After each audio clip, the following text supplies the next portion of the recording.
मान लीजिए दो देश हैं। एक अमेरिका है, दुनिया का सबसे बड़ी ताकत जिसको कहा जाता है। दूसरा ईरान, जो मिडिल ईस्ट का वो देश जो खुलकर अमेरिका को चुनौती देता है। ये कहानी आज की नहीं है। इसकी शुरुआत अगर आप देखेंगे दोस्तों तो बहुत दशकों पहले हुई थी, जब ईरान ने अमेरिका के समर्थन वाली सरकार को हटाकर अपनी इस्लामिक सरकार बना लिया था। आपको याद होगा। तभी से दोनों देशों के रिश्ते बहुत शक, गुस्से और टकराव से भरे हुए हमेशा दिखाई देते हैं। समय बीतता गया, लेकिन क्या हुआ? ईरान ने परमाणु कार्यक्रम शुरू कर दिया। ईरान कहता है कि हम बिजली और डेवलपमेंट के लिए परमाणु ऊर्जा चाहते हैं, और अमेरिका कहता है कि नहीं, ईरान परमाणु बम बनाना चाहता है। ईरान का तो ये कहना और अमेरिका का तो ईरान के लिए ये कहना है। और यहीं से जो है टकराव धीरे धीरे गहराता चला गया, जिसके कहते हैं ना फुटप्रिंट्स आज हमें दिखाई देते हैं। समझेंगे अभी। फिर क्या आया? फिर आया आज का दौर, जिसके बारे में भी हम पढ़ेंगे। अमेरिका ने ईरान पर सैन्य हमले की धमकियां जो है शुरू कर दी थी, अभी भी जारी है। खाड़ी क्षेत्र में अपने युद्धपोत और लड़ाकू विमान, कई सारी चीजें ऐसे तैनात कर दी है। यहाँ तक कि आप देखेंगे कि अपने नागरिकों से उन्होंने अभी आज ही ये ऐलान किया है कि हो सके तो ईरान को तुरंत छोड़ दो। उधर ईरान भी पीछे नहीं हट रहा है, वो भी जिद्दी है। भाई डोनाल्ड ट्रंप का पाला इस बार जिद्दी जिद्दी लोगों से पड़ा है। उसने लॉन्ग रेंज मिसाइलें दिखा दी अमेरिका को, और साफ कहा कि हम परमाणु मुद्दे पर बात करेंगे, लेकिन अपने मिसाइल प्रोग्राम पर बात नहीं करेंगे। तो बीच में जो है कोशिशें हुई, बातचीत की गई, और ओमान में अमेरिका और ईरान आमने सामने बैठे आज 6 फरवरी को। लेकिन दिक्कत वहीं की वहीं है। कोई कह रहा है हम इससे पीछे नहीं हटेंगे, वो कह रहे हैं हम इससे पीछे नहीं हटेंगे, हम तो यही करेंगे। अमेरिका सब कुछ चाहता है, लेकिन ईरान क्या है, सिर्फ परमाणु जो है उस पर बात करना चाहता है। नतीजा क्या हुआ कि बातचीत अभी चल रही है। आई होप ये लेक्चर जब तक आप आएगा तो शायद कुछ परिस्थितियां बदलें, लेकिन फिलहाल युद्ध की तैयारी भी साथ में चल रही है। तो डुअल चीजें एक साथ चल रही है, अमेरिका और ईरान की। और आज की स्थिति है कि युद्ध जो है शुरू अभी नहीं हुआ है, लेकिन युद्ध की जो है जमीनी पूरी तरीके से तैयार कर दी गई है। और ऐसा देखने में आ रहा है कि युद्ध की अगर ये चीजें पटल पर जो टेबल पर नहीं कंफर्मेशन मिली, तो युद्ध की स्थिति बन सकती है। और यही वजह है कि दुनिया की नजरें इस सवाल पर टिकी हुई हैं आज कि क्या कूटनीति जीतेगी या फिर एक और युद्ध इतिहास में दर्ज हो जाएगा। तो नमस्कार दोस्तों, मेरा नाम शिल्पी है। देवघर आईएएस एकेडमी में आप सबका फिर से एक बार मैं स्वागत करती हूँ। और आज का ये टॉपिक बहुत ही इंपॉर्टेंट है, क्योंकि आज के इस लेक्चर में हम इस पूरी कहानी को यहाँ पर समझने का प्रयास करेंगे। तो ब्लड बाथ इन ईरान जो देखा जा रहा है, बहुत मतलब खूंखार स्थिति पूरे आंतरिक रूप से ईरान में बनी हुई है। इसको हमने पहले भी अपने लेक्चर में देवघर आईएएस एकेडमी के चैनल पे हम जहाँ ये पढ़ रहे हैं वहाँ पर जाइएगा, सर्च करिएगा, मिल जाएगा वो। ठीक है। तो यहाँ पर हम समझते हैं आखिरकार ये सैन्य अड्डे कहाँ कहाँ अमेरिका ने बिछा रखे हैं, और आज के समय में अमेरिका ईरान फिर से युद्ध जैसी स्थिति में क्यों पहुंच चुके हैं। क्योंकि दोनों इतने अड़ियल हैं, वो अपने स्टेटमेंट से पीछे नहीं हटना चाह रहे हैं। वो चाहते हैं, अमेरिका चाहता है कि आप वो करो जो हम चाहते हैं, ईरान कह रहा है हम वो नहीं करेंगे जो आप चाहते हैं। तो जब दो कॉन्ट्राडक्टरी, दो कॉन्फ्लिक्ट्स होते हैं, तो सिर्फ देखिए अब यहाँ पर मुद्दा क्या है। यहाँ पर दो व्यक्तियों के बीच में दो बड़े देशों के निर्णय हैं। अब ये दो व्यक्ति उन दो बड़े देशों के निर्णयों से ये तय करेंगे प्रत्यक्ष अप्रत्यक्ष रूप से कि बाकी देशों में क्या स्थिति बनेगी। इसलिए कभी भी कहीं भी दोस्तों अगर युद्ध की स्थिति बनती है तो बहुत खुश होने की बात नहीं है कि हमारा देश नहीं है उसमें इन्वॉल्व। आपका देश भले इन्वॉल्व नहीं है, पर आर्थिक रूप से हर एक देश उस युद्ध में इन्वॉल्व है जहां से उसका व्यापार होता है। ठीक है। इसका प्रभाव आपको समझाया है मैंने लास्ट लेक्चर में, तो सब कड़ी जुड़ी हुई है। अभी तक आपने चैनल को सब्सक्राइब नहीं किया, कर लीजिए, क्योंकि ये कड़ी अगर आप नहीं समझ पाएंगे तो टॉपिक समझ नहीं आएगा बेसिकली। तो हालांकि यहाँ औपचारिक युद्ध अभी शुरू नहीं हुआ है ऑफिशियली, लेकिन पूरी परिस्थितियां, पूरी स्थितियां जो युद्ध की बनी हुई है। सैन्य धमकियां दी जा रही हैं एक दूसरे के देशों के द्वारा, अमेरिका के द्वारा ईरान को, ईरान के द्वारा कि हम ये फाइट जेट ये छोड़ देंगे, हम ये मिसाइल छोड़ देंगे, समथिंग लाइक दैट। और नागरिकों को अमेरिका ने ईरान देश छोड़ने की भी चेतावनी दी है, क्योंकि वहां पर उनकी कोई एम्बेसी नहीं है जो उनकी रक्षा कर सके। तो अमेरिका चाहता है जो अमेरिकन सिटीजन है वो जल्द से जल्द वहां से निकले, ताकि वो अपने आप को सुरक्षित कर सके। खाड़ी क्षेत्र में भी सैनिक तैनाती और परमाणु वार्ताओं का असफल हो गया है, और ये सभी संकेत बताते हैं कि स्थिति बेहद नाजुक, हाईली वोलाटाइल जो है यहाँ पर दिखाई दे रही है। अगर मिडिल ईस्ट में अमेरिकी बेस देखें तो इन क्षेत्रों में आपको अमेरिकी बेस यहाँ पर देखने को मिलते हैं, जिस पर ईरान जो है धमकी दे रहा है कि अगर आपने इस तरह से युद्ध की जो स्थितियां बनाई या युद्ध करने की कोशिश की, तो हम इन पर मिसाइल छोड़ेंगे, हम इन पर जो है हमले करेंगे और आपकी चीजों को ध्वस्त करेंगे। और आप जो रिजिट हो रहे हैं कि नहीं भाई आप इस पे परमाणु जो परीक्षण है वो नहीं करेंगे, इस चीज़ पे भी साइन करो, उस चीज़ पे भी साइन करो, हम इतने प्रेशर में काम नहीं करेंगे, ईरान ने मना कर दिया है। तो अगर ईरान की बात अब अमेरिका ने नहीं मानी और अमेरिका को लग नहीं रहा था, उनको लग रहा था वेनेजुएला वाली स्थिति बनेगी, सॉफ्ट सॉफ्ट तरीके से चलेंगे और प्रेसिडेंट को उठा लेंगे, भैया नहीं हो सकता। हर चीज़ की जो कमजोरी है एक ही नहीं होती है, सबके अपने अपने परिस्थितियां होती हैं, आप हमेशा सबको एक जैसा नहीं जज कर सकते। ठीक है, यूएसए ईरान रिलेशंस का जो करंट वॉर सिचुएशन है उसको हम समझ रहे हैं। और तनाव बढ़ा क्यों है, तो वाई हैज टेंशन इंक्रीज, तो in our internal protest and strict government crackdowns led to strong reactions from the United States and western countries से हमने देखा कि उनके इंटरनल प्रॉब्लम्स में उन्होंने हस्तक्षेप करने की अमेरिका ने कोशिश की। जो विरोध प्रदर्शन हो रहे थे अमेरिका में, सॉरी ईरान में, तो पश्चिमी देशों ने इसकी कड़ी प्रतिक्रिया की सरकार की कि भाई आप मानवाधिकारों का हनन नहीं कर सकते, आप इस तरह से अत्याचार अपने सिटीजन्स पे नहीं कर सकते। कहीं ना कहीं उनके इंटरनल इश्यूज में बाहर के देशों ने हस्तक्षेप करना शुरू किया, ईरान और बौखला गया। मुझे ऐसा लगता है कि अमेरिका शायद हस्तक्षेप नहीं करता तो शायद चीज़ें एक समय पे सही हो जाती, लेकिन अमेरिका को हर जगह घुसने की आदत है, क्योंकि उसको तो वही नोबेल पीस पुरस्कार मिल चुका है, तो उसको लगता है वही माई बाप है सबका, तो उसने ये सब चीजें की। अब अमेरिका ने ईरान के पास मिसाइल और युद्धपोतों की जो बहुत बड़ी तैनाती कर दी है, जिससे सैन्य टकराव का बहुत बड़ा खतरा बढ़ता हुआ दिखाई दे रहा है। और ये लेक्चर जब मैं शूट कर रही हूँ, बिल्कुल अब मतलब सोचिए हर 10 मिनट में अपडेट्स आ रहे हैं, तो अभी फिलहाल इसको पढ़िए और फिर जब कल कुछ नया अपडेट होगा तो उसको भी मैं एड ऑन कर दूंगी उसमें, और बाकी शॉर्ट सीरीज जो हमारे में आती है शॉर्ट्स, उसको कंटिन्यू देखते रहिए। ईरान ने भी लॉन्ग रेंज मिसाइलें तैनात कर दी और अमेरिका पर संदेश के रूप में देखा जा रहा है कि अब भाई ये ऐसे बातें करने से कुछ नहीं होगा, अब हम एक्शन लेंगे। ईरान भी खिसिया गया है बुरी तरीके से, आप कहते ना खिसियानी बिल्ली खंबा नोचे वो वाला। तो ईरान ने भी लॉन्ग रेंज मिसाइलें तैनात कर दी अमेरिका के लिए, और अमेरिका को इसको संदेश के रूप में बिल्कुल लेना चाहिए कि तैयार हो जाना चाहिए।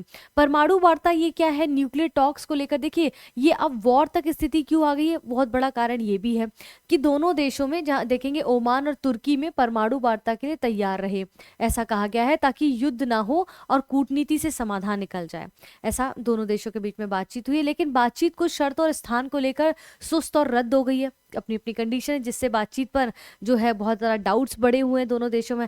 क्योंकि अमेरिका यहाँ चाहता है कि बातचीत जो हो रही है या हो गई है उसमें परमाणु गतिविधियों के अलावा मिसाइल कार्यक्रम और क्षेत्रीय हस्तक्षेप भी शामिल हो, लेकिन ईरान ऐसा नहीं चाहता। ईरान कहता है सिर्फ परमाणु का काम का ही विषय है उनका। ईरान चाहता है कि जो बातचीत हो रही है वो सिर्फ परमाणु काम कर ही हो, उसके अलावा किसी चीज़ का हमें प्रेशर नहीं चाहिए कि तुम भी बैठो हम भी बैठे, एक अलाइनमेंट बनाए।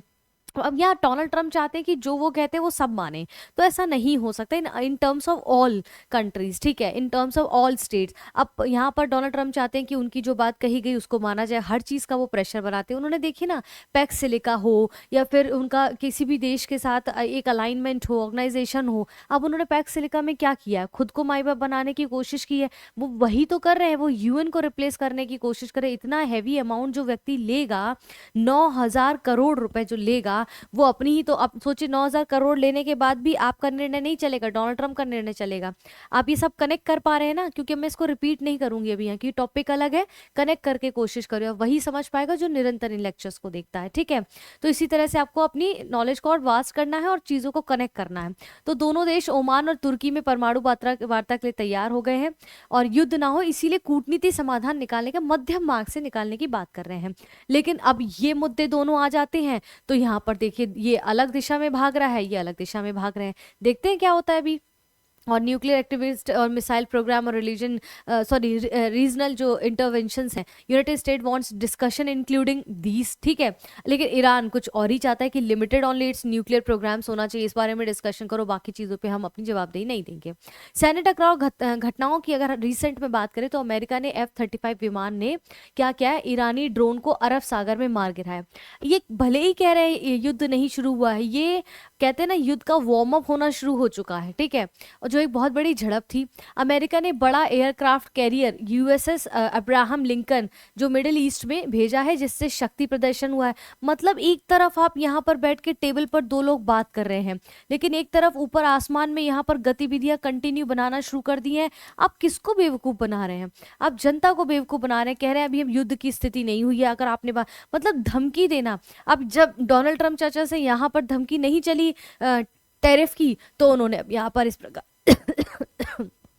माफी चाहती हूँ, इस प्रकार से युद्ध करना शुरू कर दिया। अब आप बताइए कहाँ का लॉजिक है? आप बताइए इतने सब होने के बावजूद कह रहे हैं हमने अभी युद्ध नहीं शुरू किया है। आप किसको बेवकूफ बना रहे हैं ना? ईरान ने यहाँ पर वार्निंग दी है कि कोई भी अमेरिकी हमला क्षेत्रीय युद्ध में बदल सकता है, तो ईरान ने भी चेतावनी दे दी है वहां के नागरिकों को। ठीक है, मिलिट्री कन्फ्रंटेशन एंड की इंसिडेंट्स यहाँ पर मेंशन है। अमेरिका ने अलर्ट जारी किया है, यूनाइटेड स्टेट्स इश्यूज अलर्ट क्या जारी किया है? Advisory to its citizens to leave Iran immediately. क्यों? This warning was issued due to internet shutdown हो चुके हैं, जिसके कारण कनेक्ट नहीं कर पाएंगे। रिस्ट्रिक्शंस ऑन फोन सर्विसेज के इश्यूज हो सकते हैं ईरान में अगर युद्ध की स्थिति इस प्रकार बनती है। रोड क्लोजर्स हो सकते हैं, डिस्ट्रप्शन एंड ट्रांसपोर्टेशन। तो ऐसी असुविधाएं इससे हो, इससे पहले वहां के नागरिक अमेरिका वापस आ जाएं। ठीक है, अमेरिका और ईरान के बीच में जो ओमान में होने वाले परमाणु वार्ता से पहले क्या हुआ कि तनाव बढ़ा हुआ है बहुत ज्यादा। खाड़ी क्षेत्रों में अमेरिकी सैन्य मौजूदगी भी बढ़ी हुई है, हमने देखा। ठीक है, जहां जहां उनके अड्डे हमने देखा था ना, कहा मिडिल ईस्ट में जैसे बड़े हुए हैं। इसके बाद अमेरिकी विदेश मंत्रालय ने लेवल 4 डू नॉट ट्रैवल जारी किया है। आतंकवाद, अशांति, अपहरण, मनमानी गिरफ्तारी का खतरा बताया गया है ईरान में, जिसके कारण अमेरिका चाहता है कि उसके जो सिटीजन्स हैं वो अमेरिका वापस आ जाए। ईरान में अमेरिकी दूतावास नहीं, जिस कारण से अमेरिका को टेंशन है कि अमेरिका को टेंशन नहीं होगी खैर अपने सिटीजन को लेके, इसलिए संकट में मदद मिलना बहुत ही मुश्किल है इस कंडीशन में। तो अमेरिका चाहता है कि जल्द से जल्द ईरान छोड़ें, क्योंकि उसको भी समझ आ गया कि भाई ये भी जिद्दी है, मैं भी जिद्दी हूँ। और यहाँ से देखिए ईगो क्लैशेस हैं, यहाँ वॉर का कोई कारण नहीं, ईगो क्लैशेस हैं। तो आप देखिए जियोपॉलिटिक्स जो समय के साथ बदल रहा है ना, ये अपने आप में बहुत सारी चीज़ों को हमें सिखाता है अपने पर्सनल एंड प्रोफेशनल लाइफ में कैसे इंप्लीमेंटेशन करना है। ये बड़े बड़े युद्ध जो हो रहे हैं, देखिए अब एपिस्टीन फाइल है, आप समझ गए होंगे एपिस्टीन फाइल का मुद्दा कितना गंभीर और संगीन मुद्दा है। ये कितनी पिक्चर्स, कितनी वीडियोस वायरल हो रही, मतलब अगर मैं उन्हें देखती हूँ ना तो मुझे घिन आती है इंसान होने पे कि क्या चल रहा है, क्या किया है। एपिस्टीन फाइल में कुछ ना कुछ तो लोग इन्वॉल्व हैं। इतनी लंबी लिस्ट लिखनी, मैं नहीं कहती कि डायरेक्टली इन्वॉल्व होंगे, लेकिन इनडायरेक्टली बहुत इन्वॉल्वमेंट है उसमें। उसकी डेप्थ में आप जितना घुसेंगे ना, मैंने अपनी लाइफ में इतना गंदा कृत्य कभी नहीं सुना जो एपिस्टीन फाइल है। तो अब डोनाल्ड ट्रंप देखिए, उस पर किसी रिपोर्टर ने उनसे जब इस बात पे बात पूछी तो कह रहे हैं मुझे लगता है कि आपका रिपोर्टर होना आपके मुंह पे तमाचा है, और आपकी जो कंपनी है उनको आपको एज अ रिपोर्टर ही नहीं रखना चाहिए। यू आर सो बैड, और how could you talk to me like this, blah blah, ये सारी चीजें बोल दी। मतलब आप एक तरह से रिप्रेजेंटेटिव हैं वहां के, और अगर आपसे मीडिया पूछती है जो उनका पिलर भी है, तो आप उनसे खुद क्रॉस क्वेश्चनिंग करते हैं, उनका शट डाउन कर देते हैं उनका मुंह। तो बहुत बड़ी चीज है। अब इस व्यक्ति ने क्या किया, ईरान पर फोकस कर दिया। मतलब कह रहे we have lots of things to do for country, you don't need to ask me this Epstein case, I don't know what is this and blah blah etcetera etcetera, what is this. अगर आपसे पूछा जरा clear बताइए भाई, आप viral हैं पूरे internet पे दोस्तों, वो वायरल हैं इस टाइम, उनके क्लिप्स, उनके वॉइस मैसेजेस। मैं ये नहीं कहती कि सारे करेक्ट होंगे, पर कुछ तो होगा। वाई डोनाल्ड ट्रंप ऑलवेज, ऐसा कैसे हो सकता है ना? अगर if I am talking about Epstein file, ठीक है, दोहरी अमेरिकी और ईरानी नागरिकता वालों के लिए खतरा ज्यादा हो जाएगा, क्योंकि ईरान दोहरी नागरिकता नहीं मानता है। तो इसलिए वहां पर अब ईरानी नागरिक ना समझ के अगर आप अमेरिका के भी तो वापस वहां पर आ जाए, क्योंकि इसके लिए हम जिम्मेदार नहीं होंगे। अमेरिका ने साफ कह दिया वहां के लोगों से, जो उनकी अपनी जनता है। प्रेजेंट में ओमान से क्या बातचीत चल रही, जो मस्कट ओमान में भी उनकी बातचीत चल रही, वो ये कि ईरान में विदेश मंत्री जो है अब्बास अरागची अमेरिका के अधिकारियों के साथ परमाणु वार्ता कर रहे हैं। परमाणु वार्ता वही कि भैया हम इस पे साइन नहीं करेंगे, हम उस पे साइन नहीं करेंगे, हम इतनी बात मानेंगे, हम इतनी बात नहीं मानेंगे। ईरान क्या कह रहा है? ईरान कह रहा है परमाणु मुद्दे पर हम बातचीत करेंगे, लेकिन मिसाइल प्रोग्राम पर हम कोई बातचीत नहीं करेंगे। अमेरिका अपना जिद लिए बैठा है कि परमाणु, मिसाइल और क्षेत्रीय गतिविधि, इसको सब कुछ चाहिए। ठीक है, परमाणु, मिसाइल, क्षेत्रीय गतिविधियों पर बात करें, सिर्फ परमाणु तक हम सीमित बातचीत नहीं करेंगे। तो यहीं से डेडलॉक शुरू होता है, और ऐसी स्थिति जो है ये बंद करते हुए जो किताब दिखाई देती है, इसके बाद युद्ध की स्थिति पैदा कर चुका है। हमने देखा किस प्रकार से ये लोग मिसाइलें और ये सब बातें चल रही हैं। ठीक है, तो करंट सिचुएशन ये है। युद्ध की आशंका क्यों बढ़ी हुई है, तो हम समझ आ गया है कि खाड़ी क्षेत्र में भारी सैन्य तैनाती हमने देखा अमेरिका की है, और अब ईरान भी उन पर हमला करने की बात कर रहा है। नागरिकों को देश छोड़ने की चेतावनी अमेरिका दे चुका है। वार्ता में ठोस प्रगति अभी देखने को नहीं मिली है कि किसी फाइनल डिसीजन पे पहुंचो, अभी तक तो नहीं, जब तक ये लेक्चर आपको मिल रहा है। ईरान द्वारा मिसाइल शक्ति प्रदर्शन, उसके जो ठिकाने, सैन्य ठिकाने अमेरिका के खाड़ी देशों में वहां पर करना शुरू कर दिया है। तेल मार्ग जो हॉर्मोज स्ट्रेट है, इसको मैं कई बार पढ़ा चुकी हूँ। हॉर्मोज जो स्ट्रेट है यहाँ पर शायद विश्व का मेरे ख्याल से 50-60% यहाँ से तेल गुजरता है। तो अगर यहाँ पर युद्ध की ईरान में स्थिति बनती है दोस्तों, तो पूरे विश्व को तेल की मार से जूझना पड़ेगा, क्योंकि वहाँ की रिफाइनरीज, वहाँ के जो वर्कर्स, सब इन चीज़ों से डिस्टर्ब हो जाएंगे। तो वहाँ पर तेल सप्लाई अच्छे से नहीं हो पाएगा, कई चीज़ें नुकसान पहुंचेगी, तो पूरे देश को कहीं ना कहीं उसकी खामियाजा उठाना पड़ेगा। तो मुझे लगता है कि अब दूसरे देशों को भी बाहर निकल के आना चाहिए और इस बारे में अपने वक्तव्य देने चाहिए और आपस में सबको बिठा के बात होनी चाहिए। हालांकि डोनाल्ड ट्रंप से बात कैसे की जा सकती है, वी डोंट नो। तो ठीक है। और इवन अभी इसमें भी मुझे लगता है कि जो अमेरिका ने अभी भारत के साथ जो किया है और खुद ही स्टेटमेंट दे दिया है कि भारत अब रशिया से ऑयल नहीं खरीदेगा। भाई भारत ने ऐसा कोई ऑफिशियली स्टेटमेंट नहीं दिया है, ठीक है। अजीत डोभाल ने इस पे बहुत बड़ा मुद्दा भी किया, उन्होंने बहुत डिटेलिंग में समझाने की कोशिश की, उसको देखिएगा, अदरवाइज मैं उसको भी बोलूंगी अपलोड करने के लिए, ठीक है।